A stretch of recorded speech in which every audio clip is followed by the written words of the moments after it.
For TigerDetails.com, Jerit Rosa here with James Smith following LSU's 45-41 loss at Missouri. And Jimmy, it was, an incredibly frustrating day pretty much from start to finish, hearing from Coach O and Miles Brennan and Terrace Marshall Jr. You can see that all over their faces, unsurprisingly, because they go out there and don't convert a single third down and give up nearly 600 yards again for a second loss in 3 games to start this season. What are your immediate takeaways? Because it's a lot more negative than positive, certainly. Yeah, I think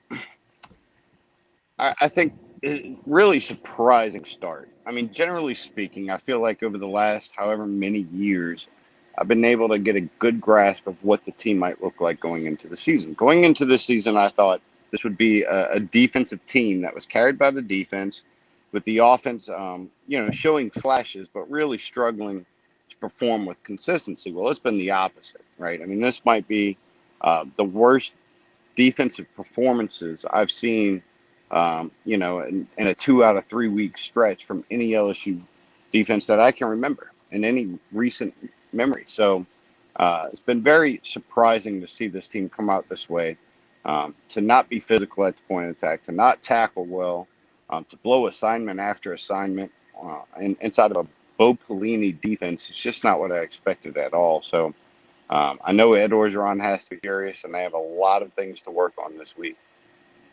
That's what's been so interesting, is because it was not a season that we entered expecting defensive issues, and they had them right off the bat, and now are showing that consistently. And asking some of the guys after this game, asking Terrace if he's surprised after facing LSU's defense in practice every day for months, he said, yeah, he's surprised. And they haven't allowed 40 points to multiple opponents in the same season since 2008. Did it twice in 2007, 2008. They've now done it twice in 3 weeks. And last year, when they gave up over 600 yards to Ole Miss, it was everyone kind of pulling their hair out and talking about how bad of a performance the defense was having. And what we've seen so far this season has been worse when we were anticipating it being a strength for this team. And you mentioned missing assignments. They look out of place all game long.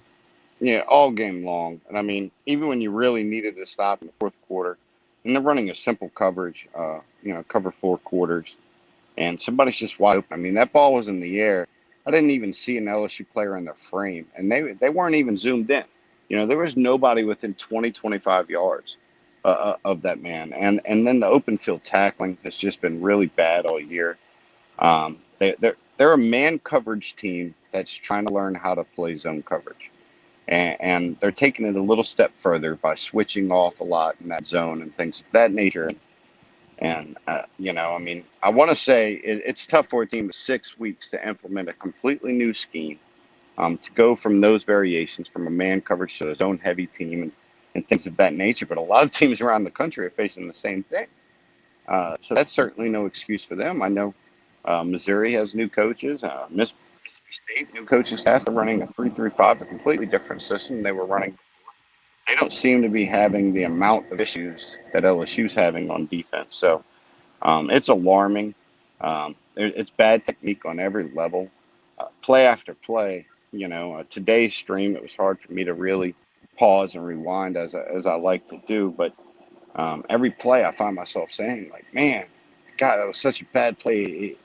And from every level. And it's just really surprising. I don't think I've ever seen an LSU defense so undisciplined. Their eyes get them in trouble. The back seven's eyes, their ability to be drawn in and sucked in with misdirections and trick plays. And we haven't seen a lot of it yet, but I'm telling you, with those, they're probably going to be susceptible to play action passes down the stretch as well. And so, they have a lot of answers. And it's just really hard to see how a team can go from this level of performance that we've seen in week 1 and week 3 to a top 25 type defense in the same season. I just don't know how you can get there by the season's end. That's what I wanted to ask you in terms of moving forward, a confidence that they could do much to improve upon where they are now. I asked Terrace after the game, as a team overall, who did he think they were and how do they get where they need to be? And he just talked about putting in hard work. Coach O was asked whether he thought that this team's personnel on defense was able to do what they wanted them to do schematically and be successful at it. And he said, no question. But we haven't had a lot of reason to be confident in anything that we've seen from this defense. I think there was, to some degree, a little bit of fool's gold kind of taken out of that Vanderbilt game because they allowed so little offensively in the second half. But that was a Vanderbilt team that's very bad offensively, and there were some issues in the first half slowing the run down until Vandy left some points on the board. And now you see they turn around, and a Missouri team that hasn't been particularly strong, they just had no answers for. So I don't know how we anticipate answers on the horizon when this is becoming more of a trend than what you would have liked to have hoped to consider a fluke after Mississippi State.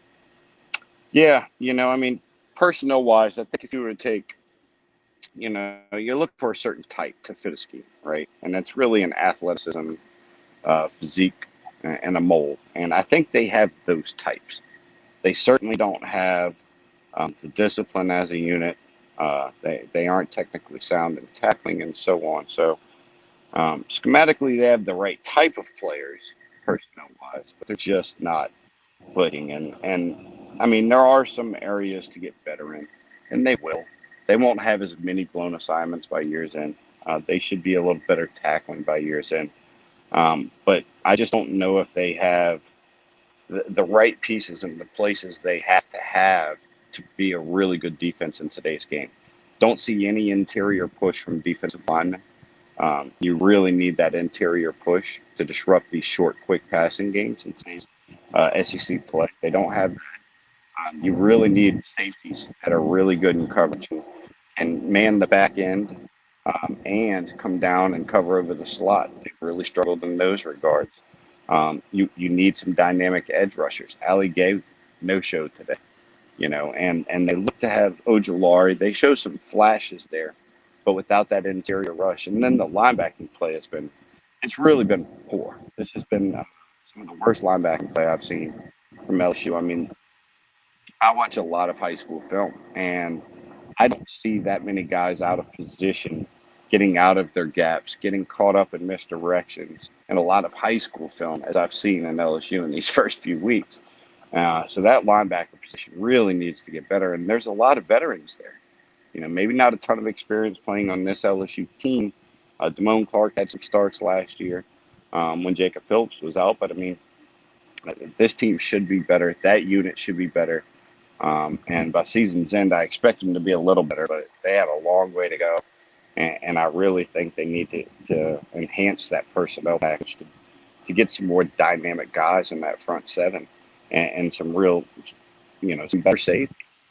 As hard like it is, they're just not playing well right now. They need better safety play.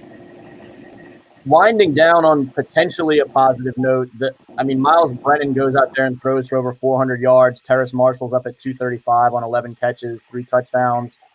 If this team is going to have to be in a lot of shootouts this year with the way that this defense is played, are you optimistic about what the offense is doing, or do you leave concerned because they can't run the football at the same time?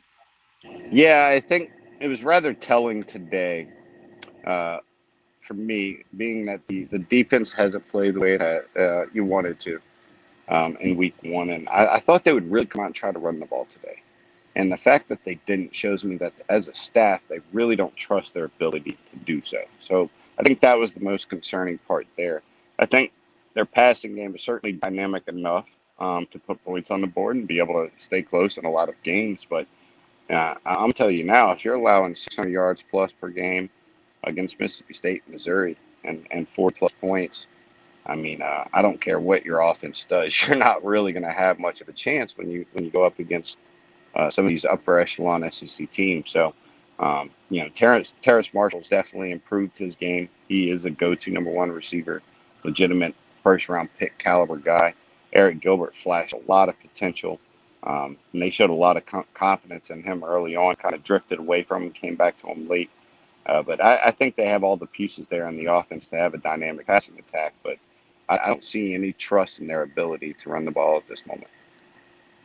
We'll see how it goes because it doesn't get any easier moving forward. LSU heads to Florida next week, and we'll be leading up to that matchup all week and trying to break things down as LSU itself tries to break things down and find some answers to a lot of question marks coming out of this Missouri game.